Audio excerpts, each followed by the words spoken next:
오직 성령의 열매는 사랑과 희락과 화평과 오래 참음과 자비와 양성과 충성과 온유와 절제니 이 같은 것을 금지할 법이 없느니라. 아멘. 오늘은 성령의 두 번째 열매 희락에 대해서 같이 하나님의 말씀에 은혜를 나누게 됩니다. 자, 화면을 좀 한번 보실까요? 이 희락이라고 할 때 희자는 기쁠 희자를 쓰고 있고요. 그 다음에 락자는 즐길 락자를 쓰고 있다라고 기록되어 있습니다. 그래서 희락 그러면 기쁘고 즐거워한다라는 뜻이고요. 영어로 보니까 joy라는 단어를 쓰고 있고 gladness라는 단어를 쓰는 것을 보게 됩니다. 그래서 희락 그러면 희락은 기쁘고 즐겁다는 뜻이구나, 그렇게 아시면 되겠습니다. 어떤 분이 조사를 했습니다. 우리 한평생 살아갈 때 70년을 기준으로 해서 조사를 해봤는데 이런 조사가 나왔습니다.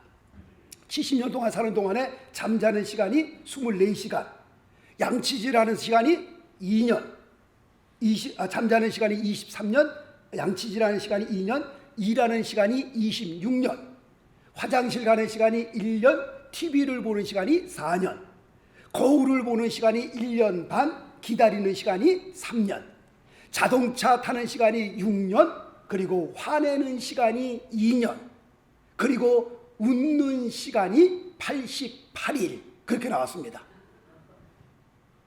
물론 모든 사람들이 각자 다 조금씩 틀리겠지만 이분이 조사한 거에 보면은 웃는 시간이 우리의 삶 70평생을 살아가는 동안에 며칠이요?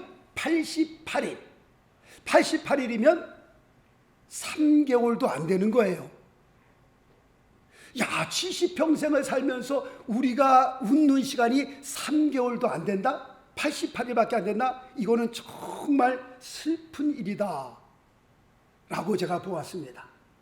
어린 아이들을 보면 우리가 볼 때는 아무것도 아닌데 그 아무것도 아닌 일을 보고서 깔깔깔깔대고 웃는 것을 보게 됩니다. 뭐가 좋아서 저렇게 깔깔깔깔대고 웃을까? 무슨 뜻입니까? 앞으로 살 날이 무궁무진하다는 뜻입니다. 그게. 얘들은 앞으로 살 날이 굉장히 많이 있구나. 그런데 나이가 점점 들면서 웃음이 없어지는 것을 우리가 알게 됩니다. 우리가 오늘 하루를 지나면서 내가 배꼽을 잡고 깔깔깔깔대고 웃는 일이 혹시 몇 번이나 있었나? 내가 어저께는 깔깔깔깔대고서 웃는 일이 몇 번이나 있었나 한번 생각해 보시면 몇 번이나 있었나요? 어떤 분은 목사님 저는요 웃을 일이 없습니다. 그런 분들 계십니다. 무슨 뜻입니까? 예, 갈 날이 아주 가까웠다는 뜻입니다. 그게. 그러니 좀 더 사시고 싶으면 어떻게 하면 되는 거예요? 웃으시면 되는 겁니다. 웃으시면. 이것은 의학적으로도 증명이 된 거고요. 그리고 성경적입니다. 성경에서도 그렇게 말씀하고 있습니다. 자, 말씀 볼까요? 잠언 17장 22절 말씀에 보니까요. 마음의 즐거움은 뭐예요? 양약이라도 심령의 근심은 뼈로 마르게 하느니라. 야, 즐거움이, 웃음이, 기쁨이 우리의 심령의 양약이 된다라고 말씀하고 있네요. 어떤 분은 그런 얘기를 하더라고요. 약 중에 가장 좋은 약이 뭘까요? 물어보더라고요. 그래서 뭐예요? 했더니 신구약이라고 하더라고요. 세상 살면서 가장 좋은 약은 신구약이고요. 그 다음에 두 번째 좋은 것은 기쁨, 웃음. 그것이 우리의 삶의 가장 큰 보약이라고 그러더라고요. 좋은 음식 먹는 거 중요하고 보약 드시는 거 중요하지만 우리의 마음에 근심이 차면요 그것은 뼈로 마르게 한다라고 성경이 말씀하고 있습니다. 그러므로 우리가 조금 더 오래 살고 싶다, 조금 더 건강하게 살고 싶다, 그러면 어떻게 해요? 웃으셔야 되는 겁니다. 웃으면 복이 온다고 그러잖아요. 복이. 세상 사람도 그렇게 얘기를 하잖아요. 이게 의학적인 거고요. 증명된 거고요. 이게 성경적이다라고 말씀을 드릴 수 있습니다. 지금은 돌아가셨습니다만 황수관 박사님께서 이런 말씀을 하셨습니다. 사람에게는 동물에게 없는 것이 몇 가지 있는데 그 중에 하나가 웃음이다 라고 그런 말씀을 하시더라고요. 그러면서 동물에게 웃겨봐라. 동물이 배꼽을 잡고 깔깔깔깔 웃는 동물이 있는가? 창조주께서 웃음보라고 하는 것은 하나님의 형상과 하나님의 모양대로 지음받은 사람들에게만 주신 특별한 선물이다 라고 그렇게 말씀을 하시더라고요. 아멘이시죠? 네. 어느 한 가정을 봤더니 이 가정에 늘 우울하고 그리고 또 찡그리고 또 구겨진 얼굴로 사는 가정이 있었습니다. 그래서 도대체 왜 이 가정을 항상 찡그리고 구겨진 얼굴로 살까라고 보았더니 그 가정, 거기에 사는 사람들은 구기자차를 그렇게 많이 드셔서 그렇다고 하는 그런 결과가 나왔다고 합니다. 그래서 어떤 분이 이런 권면을 했어요. 이걸 한번 드셔보셔라. 했더니 그걸 먹었더니요, 이야, 얼굴에 생기가 돌고 집안 분위기가 활짝 피고 도대체 무슨 음식을 주었길래 이렇게 가정이 활짝 피었나 봤더니 피자를 주셨더라고 보니까. 저는 구기자가 이렇게 나쁜 건지 몰랐어요. 그리고 또 피자가 또 이렇게 좋은 건지 몰랐고요. 하여튼 지금 이걸 듣고 웃으시는 분은 그래도 아직도 살아갈 날이 있으신 분입니다. 아직도 좀 있으신 분. 이걸 듣고도 안 웃으시는 분들은 정말 가까운 거예요. 이제 저분은 굉장히 가까웠구나. 조금 있으면 이제 가시겠구나. 이것도 저것도 아니신 분은 오늘 끝나고 저한테 오시면 제가 설명해 드리겠습니다. 1대1 개인 지도로 이게 도대체 무슨 말인가, 왜 저 사람들이 웃고 있는지 모르시는 분들은 저한테 오시면 제가 설명해 드립니다. 하여튼 피자를 우리가 많이 드셔야 될 것 같습니다. 우리가 기쁨에는 세 가지 종류의 기쁨이 있는데요. 첫째는 세상적인 기쁨이 있습니다. 이 세상적인 기쁨은 언제 오느냐? 일이 잘 풀릴 때 옵니다. 그리고 기분 좋은 일이 생겼을 때 옵니다. 그리고 성공했을 때, 그리고 원하는 것을 내가 얻었을 때 기쁨이 옵니다. 그런데 이 세상적인 기쁨에는 두 가지 특징이 있습니다. 첫 번째로는 만족이 없다는 겁니다. 우리가 천부를 원해서 천부를 내가 손에 쥐면 만족해야 되는데 만족해요, 안 해요? 만족 안 합니다. 제가 예화로 말씀을 드렸잖아요. 어떤 영국에서 하인이 내 평생 5파운드만 내 손에 쥐었으면 평생 소원이 없겠다, 그런 얘기를 하는 것을 주인이 가면서 들었다고. 그래서 그 주인이 한평생 살면서 내 손에 5파운드 손에 쥐면 평생 소원이 없다고 하니까 그 소원 내가 한번 들어주지. 그래서 5파운드를 손에 쥐어줬다고 그랬잖아요. 그러면 이 하인이 손에 5파운드를 쥐었으면 자기가 말한 것처럼 와, 만족하다, 너무 감사하다, 이야, 내가 꿈을 이뤘구나, 그래야 되는데 뭐라고 그래? 돌아서면서 에이, 10파운드라고 그럴걸. 그러니까 사람에게 만족이 있어요, 없어요? 없는 겁니다. 야, 내 손에 이 천불만 있으면 내가 지금 살 수 있겠는데 천불 쥐어주면 돌아서는 어떻게? 이 천불 원한다니까요. 세상적으로 우리가 기쁨을 누리는 그 기쁨에는 만족이 있느냐? 없다는 겁니다. 돈 많으신 분들에게 물어보세요. 이제는 만족하시죠? 예, 이제는 만족합니다. 더 이상 이제 돈 안 벌어도 됩니다. 그런 분들 있어요? 없어요. 더 갖지 못해서 안달이죠. 이 세상 기쁨은 그런 겁니다. 그리고 이 세상 기쁨은 두 번째, 일시적인 거고요, 순간적인 겁니다. 이 세상에 영원한 기쁨이 있어요? 없습니다. 그러잖아요. 머리를 깎으면 하루가 기쁘고, 자동차를 사면 한 달이 기쁘고, 집을 사면 1년이 기쁘다고. 그거 지나면 다 그냥 제자리로 돌아가는 겁니다. 이 세상에 영원한 기쁨 없습니다. 모든 것이 다 순간적이고요, 일시적인 것들입니다. 자, 화면을 한번 보실까요? 행복하니까 기쁩니다. 이게 맞는 걸까요? 기쁘니까 행복합니다. 이게 맞는 걸까요? 행복하니까 기쁩니다. 기쁘니까 행복합니다. 어떻게 틀린 건가요, 이게? 자, 설명을 드립니다. 행복하니까 기쁘다고 하는 것은 이건 외부에서 오는 기쁨입니다. 다시 말씀드리면 잠깐 있다 사라지는 기쁨입니다. 이 기쁨은 행복에 의해서 좌지우지되는 거예요. 그러니까 다시 말씀드리면 행복이 사라지면 내 기쁨도 사라지는 겁니다. 행복이 있을 때에 기쁨이 있는 겁니다. 그 행복이 사라지면 기쁨도 사라지는 것이다 라고 설명을 드릴 수 있습니다. 그런데 기쁘니까 행복합니다 라고 하는 것은 내 안에서 나오는 기쁨입니다. 누가 빼앗을 수 없는 그런 기쁨과 행복을 설명하고 있는 겁니다. 그러니까 내 외부가 어떤 상황이든지 상관없이 내 기쁨이 그 상황에, 이 겉의 상황, 밖의 상황에서 대해서 좌지우지되지 않는 하나님께서 주시는 기쁨이다 라고 말씀드릴 수 있는 겁니다. 세상적인 기쁨, 이거보다 조금 더 고차원적인 기쁨인데 이것은 우리가 세상에서 선한 일을 했을 때 오는 기쁨입니다. 다시 말씀드리면 겨울에 산꼭대기에 할머니 할아버지들이 잘 움직일 수 없는 그런 산꼭대기에 자원봉사자로 나와서 뭐 연탄도 날라주고 그 다음에 쌀도 날라주는 그런 봉사 있잖아요. 그런 봉사를 하고 나면 어떻게 해요? 마음에 뿌듯한 그런 것이 있습니다. 마음에 또 다른 기쁨이 그 안에 있는 것을 알게 됩니다.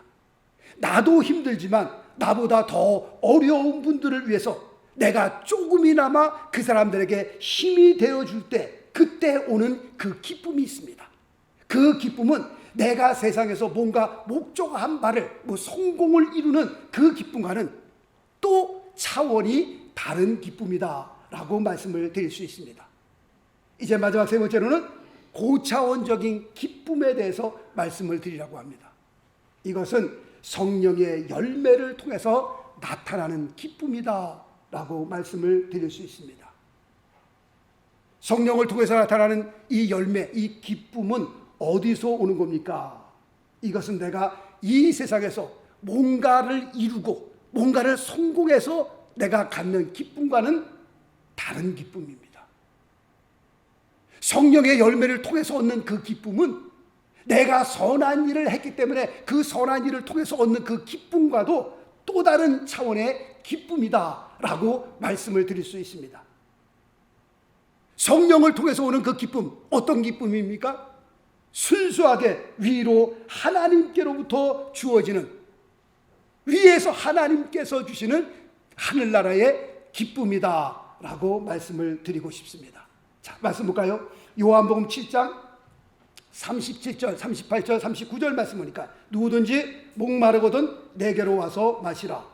나를 믿는 자는 성경의 이름과 같이 그 배에서 생수의 강이 흘러나리라 하시니 이는 그를 믿는 자의 받을 성령을 가리켜 말씀하신 것이라 라고 이렇게 기록되어 있습니다. 지금 이 말씀 가운데 배에서 생수의 강이 흘러난다.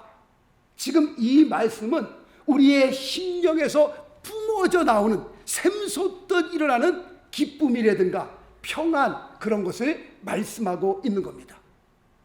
지금 요한복음 7장에서 말씀하고 있는 그 기쁨, 평안, 그런 것은 세상 밖에서 안으로 들어오는 것이 아니라 지금 요한복음 7장에서 말씀하고 있는 것은 내 영혼 깊은 곳에서 위로부터 하나님께서 주시는 성령의 은혜를 통해서 내 안에서 뿜어져 나오는, 샘솟듯 올라오는 그런 기쁨, 그런 평안을 말씀하고 있는 겁니다. 바로 이런 기쁨이 하늘나라의 기쁨이요, 이런 기쁨이 영원한 기쁨이라고 성경은 말씀하고 있는 겁니다. 우리가 요한복음 7장 말씀을 보면서 그럼 이런 기쁨은 도대체 어디에서 오는 겁니까? 라고 했을 때에 오늘 요한복음 7장 말씀이니까 첫 번째, 나를 믿는 자는 이라고 되어 있습니다. 나를 믿는 자는, 주를 믿는 믿음을 통해서 오는 것이다 라고 말씀을 드릴 수 있습니다. 자, 또 말씀 볼까요? 이사야서 61장 10절 말씀 보니까 내가 여호와를 인하여 크게 기뻐하며 내 영혼이 나의 하나님으로 인하여 즐거워하리니 이는 그가 구원의 옷으로 내게 입히시며. 지금 이 말씀을 보니까 크게 기뻐하며 또 즐거워하리니 뭐예요? 희락이죠. 말씀드린 것처럼 기쁠 희자에 즐거울 락자입니다. 지금 이사야 선지자가 크게 기뻐하고 즐거워한다. 그 희락이 누구로부터 오는 거예요? 하나님으로부터. 여호와로 인하여 크게 기뻐하며 하나님으로 인하여 즐거워하리니, 우리가 이렇게 희락을 누릴 수 있는 것은 하나님께서 나 같은 죄인을 구원하여 주신 하나님의 사랑을 우리가 깨달았기 때문에 그렇습니다. 십자가에서 나 같은 죄인을 위해서 피 흘려 돌아가신 그 하나님의 은혜가 너무 감사하고, 나 같은 죄인을 물과 성령으로 거듭나게 하시고 이 세상에 살면서 하나님의 자녀로 살 수 있는 축복을 주신 것, 하나님으로 인하여 여호와로 인하여 크게 기뻐하며 즐거워하는 것, 이 희락을 이사야 선지자가 간증하고 있는 겁니다. 이런 희락이, 이런 기쁨이 누구로부터 오는 거예요? 하나님께로부터 온 것이다 라고 말씀하고 있습니다. 자, 또 말씀 볼까요?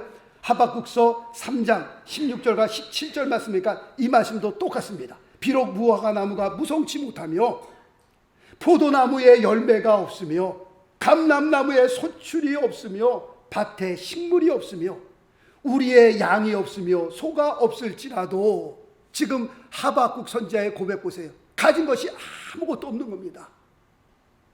얼마나 힘들고 어려운 상황이에요. 그럼에도 불구하고 이런 것이 내 주변에 아무것도 없다 할지라도 나는 누구를 인하여? 여호와를 인하여 즐거워하며. 이게 하늘나라의 기쁨이죠. 사람이 줄 수 있는 겁니까? 상황을 바라볼 때는요, 기쁠 일이 전혀 없는 겁니다. 뭐가 기뻐요? 기쁘기는 무화과 나무에 열매도 없고요, 포도나무에 열매도 없고, 감람나무에 소출도 없고요, 밭에 식물도 없고요, 우리의 양도 없고 소도 없는데 뭐가 그렇게 즐거워요? 그러나 하박국 선지자는 외치는 겁니다.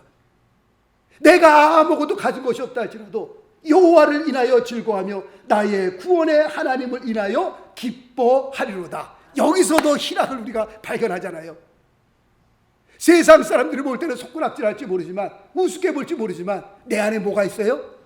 하나님의 기쁨이 있는 겁니다. 여기서 솟구쳐 올라오는 하나님의 평안이 있고요, 여기에 기쁨이 있습니다. 당신 그러다 죽겠어, 당신 그러다 망하면 괜찮아, 이 안에 까닭없는 겁니다.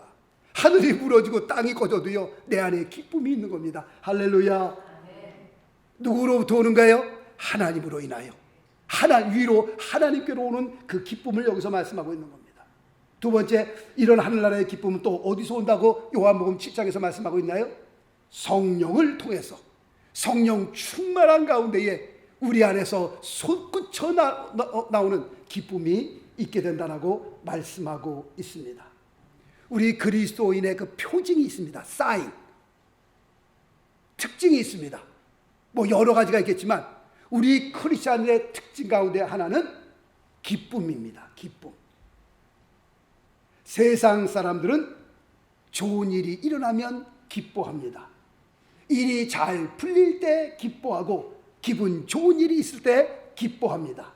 그러나 우리 크리스찬들의 그 표징, 사인, 특징은 뭡니까? 기쁠 때 물론 우리도 기뻐합니다. 그러나 그렇지 않을 때도 우리 크리스찬들은 어떻게 해요? 기뻐할 수 있습니다. 하박국 선지자의 고백처럼, 이사야 선지자의 고백처럼 우리의 상황이 그렇게 좋지 않은 상황임에도 불구하고 우리가 기뻐할 수 있는 것은 위로 하나님께서 우리 안에 기쁨을 샘처럼 솟아나게 주시기 때문에 그렇습니다. 세상 사람들이 이해할 수 없는, 세상 사람들이 알 수 없는 내 영혼 깊은 곳에부터 솟구쳐 나오는, 샘처럼 솟아나오는 그 기쁨이 내 안에 있는 겁니다. 전에도 말씀을 드렸잖아요. 1세기 크리스천들 그렇게 순교를 당하면서도 그들이 하늘을 향하여 손에 손을 잡고 찬양을 하고 하나님 앞에 기도하면서 그 죽음 앞에서도 기쁨을 잃지 않는 것을 보면서 나중에 기독교가 국가가 되면서 많은 로마 사람들이, 고위 관직에 있었던 사람들이 크리스찬으로 돌아왔다고. 그들 마음속에 늘 퀘스천 마크가 있는 겁니다. 도대체 저들에게 무엇이 있길래? 저들은 목숨이 뭐 한 10개는 있나? 주님을 위해서 뭐 하나쯤이 아니라 내가 헌신하지. 다 일생을 사는 건데 목숨은 하나밖에 없는데 그 귀한 그 생명 앞에서, 목숨 앞에서 저렇게 담대하게 자기들의 생명을 포기할 수 있는 무엇이, 저들 안에 무엇이 있길래? 이 안에 평화가 있는 거고요, 이 안에 기쁨이 있는 겁니다. 세상 사람들이 알 수 없는 그 귀한 평화가, 기쁨이 이 안에서 넘쳐나는 겁니다. 그 기쁨이 죽음을 이길 수 있는 거고요, 그 평안이 세상에 주는 고통에서 승리할 수 있게 만든 겁니다. 자, 말씀 볼까요? 빌립보서 4장 4절 말씀 보면 주 안에서 항상 어떻게 해요? 기뻐하라. 내가 다시 말하노니 기뻐하라. 지금 이렇게 말하고 있는 사람이 누구예요? 사도 바울이에요. 지금 빌립보서 4장 4절을 기록하고 있는 이 사도 바울, 지금 어디에 있는 거예요? 로마 감옥에 있는 겁니다. 지금 아주 그냥 막 굉장한 곳에서 아주 편하고 아주 뭐 유명한 사람들과 함께 있고 아주 좋은 곳에서 이것을 기록한 것이 아니라 로마 감옥에 있으면서 지금 기록한 말씀입니다. 사도 바울이 뭐라고 고백해요? 주 안에서 항상 기뻐하라는 겁니다. 내가 다시 말하노니 기뻐하라 라고 말씀하고 있습니다.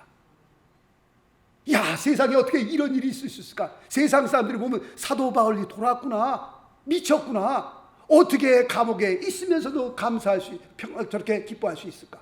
자, 다음 마태복음 5장 11절과 12절. 나를 인하여 너희를 욕하고 핍박하고 거짓으로 너희를 거스려 모든 악한 말을 할 때에는 너희에게 복이 있나니 어떻게 해요? 희락이 있잖아요. 희락이요. 여기서 주님께서 희락을 말씀하잖아요. 기뻐하고 즐거워하라. 어떻게 욕을 얻어맞고 핍박을 받으면서 이렇게 희락을 누릴 수가 있어요? 말도 안 되는 거죠. 그러나 위로부터 하나님으로부터 오는 기쁨과 평안이 있습니다. 세상에 알 수 없는 그 기쁨, 할렐루야, 경험해 보셨습니까? 정말 세상 사람들이 알 수 없는 그 기쁨. 자, 또 말씀 볼까요? 야고보서 1장 2절. 내 형제들아, 너희가 여러 가지 시험을 만나거든 온전히 기쁘게 여기라. 만약에 우리 그리스도의 삶에서 이런 기쁨이 사라졌다면, 이런 기쁨이 다 메말랐다면 그것은 우리의 기쁨이 메마른 것이 아니라 뭐가 메마른 거예요? 우리의 믿음이 메마른 겁니다. 우리의 성령 충만이 떨어진 겁니다. 기쁨이 메말랐기 때문에 기쁨이 없는 것이 아니라 하나님을 향한 우리의 믿음이 식어졌기 때문에, 성령 충만이 떨어졌기 때문에 우리의 기쁨이 사라진 거고요, 우리의 마음속에 평안이 사라졌다라고 말씀을 드릴 수 있습니다. 또 다른 한 가지 이유는 왜 우리의 삶에 기쁨이 사라진 겁니까? 라고 하는 그 질문에 우리가 하나님 앞에 범죄했을 때 그렇습니다. 우리가 범죄하게 되면요, 내 안에 있는 기쁨이 마르게 됩니다. 사라지게 됩니다. 시편 51편에 보면은 다윗이 하나님 앞에 범죄하잖아요. 범죄하고 난 다음에 그 죄를 깨닫고 하나님을 향하여 울면서 토의하면서 기도할 때에 시편 51편 말씀 볼까요? 시편 51편 12절 말씀이니까 주의 구원의 즐거움을 내게 회복시키시고. 하나님 앞에 범죄하게 되면요, 내 안에 기쁨이 마르게 된다니까요. 내 안에 기쁨이 사라지게 된다니까요. 이것을 경험한 다윗이 하나님 앞에 울면서 기도하기를, 주님, 내가 지금 회개하오니, 내가 지금 통에 자복하오니 하나님 제발 내 안에 있는 그 구원의 즐거움을 하나님께서 회복시켜 주옵소서라고 기도하는 기도의 모습을 보게 됩니다. 우리의 삶에서 기쁨이 또 메마르는 이유 중에 하나는요, 우리 안에 욕심 때문에 그렇습니다. 탐욕 때문에 그렇다라고 말씀을 드릴 수 있습니다. 그러므로 우리 안에 있는 그 욕심을 어떻게 해요? 자꾸 내려놓는, 자꾸 비우는 연습을 하셔야 됩니다. 기도하면서 하나님의 말씀을 따라 내 안에 있는 탐욕, 욕심, 그걸 자꾸 내려놓지 않으면 내 안에 그 기쁨을 회복하기가 힘들다고 말씀을 드릴 수 있습니다. 자, 또 말씀 볼까요? 욥기서 22장 24절, 25절, 26절. 내 보배를 진토에 버리고 오빌의 금을 강가의 돌에 던지라. 버리고 던지라는 겁니다. 뭘요? 내 안에 있는 욕심, 탐욕을 비우려는 겁니다. 내려놓으려는 겁니다. 그리하면 뭐라고 말씀하고 있어요? 전능자가 내 보배가 되시며 내게 귀한 은이 되시리니 이에 내가 전능자를 기뻐하여 하나님께로 얼굴을 들 것이라. 내 안에 욕심, 탐욕이 가득하면요, 내 안에 뭐가 사라져요? 기쁨이 사라지는 겁니다. 모르겠어요. 그 욕심 때문에 내가 다 갈취하고 다 얻겠지만 내 안에, 내 삶에 뭐가 없어요? 기쁨이 없는 겁니다. 그것을 하나님 앞에 버리고 던지라는 겁니다.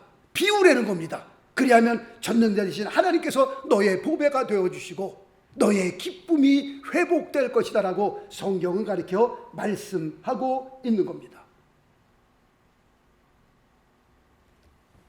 황수관 박사께서 강의하면서 이런 강의를 또 하시더라고요. 사람이 웃을 때 어떻게 웃느냐? 어떻게 웃어요? 하하하 하고 웃는데요. 그런데 그 하하하가 뭔 줄 아냐고 물어보더라고요. 그것은 아래 하자라고 말씀하더라고요. 사람이요, 내려가면 내려갈수록 어떻게 해요? 마음이 가벼워지는 겁니다. 사람이 웃을 때 상상상 하고 웃는 사람 없다는 거예요. 그 상은 무슨 상이에요? 윗상자예요. 위로 올라가면 올라갈수록 우리가 볼 때는 대단해 보이지만 그게 피곤한 자리입니다. 그게 뭐 대단하고 그냥 뭐 엄청난 자리인 줄 알지만 올라가면 올라갈수록 피곤하고요, 웃음은 사라지고요. 그게 그렇습니다.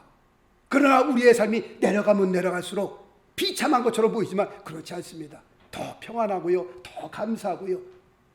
아, 그래서 사람이 하하하 하고 웃는구나. 그리고 또 사람이 웃을 때 어떻게 웃냐? 히히히 하고 웃는다고 그래요. 그 히자가 무슨 히자냐? 빌허자라고 그러다가 빌허자.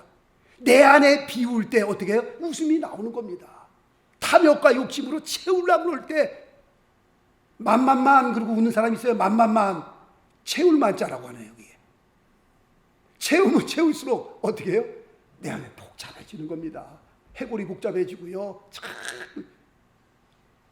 사람이, 하나님께서 사람을 웃을 때 하하하 하고 웃게 만들고 히히히 웃게 만드는 이유가 있네 보니까 밑으로 내려갈수록 내 마음을 비울수록 우리 안에 웃음이 회복되는 겁니다.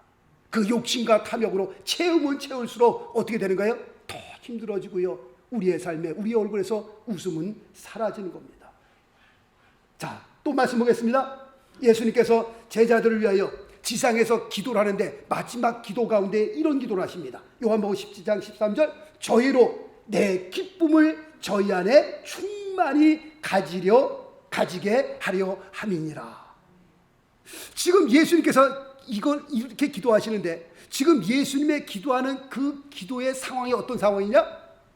지금 이 기도가 끝나고 이제 겟세마네 동산으로 자리를 옮겨서 기도하고 난 다음에 곧바로 로마 병정에 잡히셔서 가진 고난과 수난을 다 당하시고 그 다음에 십자가에 못 박혀 돌아가시게 됩니다. 지금 이런 상황 가운데 무슨 내 기쁨이 충만하여 너희의 심령에 충만하기를 원하노라. 그건 말이 안 되잖아요. 지금요. 영어로 난센스라고 그러잖아요. 지금 예수님의 상황이 지금 막 급박한 상황인데 주님께서 내 기쁨을 저희 안에 충만하게 가지려 하려 함이니라. 이게 말이 안 되잖아요. 자, 또 말씀 볼까요? 사도행전 13장 52절 말씀 보니까 예수님의 기도에 응답이 이루어지죠. 제자들은 기쁨과 성령이 충만하니라. 할렐루야. 그런데 지금 제자들의 상황이 또 어떤 상황이에요? 제자들의 상황도 만만치 않은 상황입니다. 예수를 믿는 그 이유 때문에요, 재산 다 빼앗기고요, 잡히면 고문을 받고 다 화형당하니까 살기 위해서 그 카타콤이라고 하잖아요. 산속으로 도망다니고요. 지금 상황이 만만치가 않습니다. 그런데 제자들이 뭐라고 고백해요? 기쁨과 성령이 충만하니라. 할렐루야. 야, 이렇게 어려운 상황 가운데서도 성령을 통해서 주시는 기쁨, 이게 뭐예요? 영원한 기쁨이에요. 내가 받은 구원을 통해서 얻는 기쁨, 이것이 하늘나라의 기쁨입니다.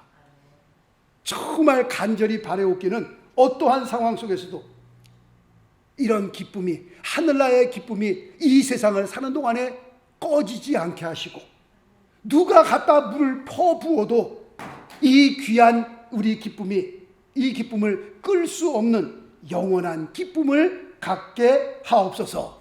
아멘이십니까?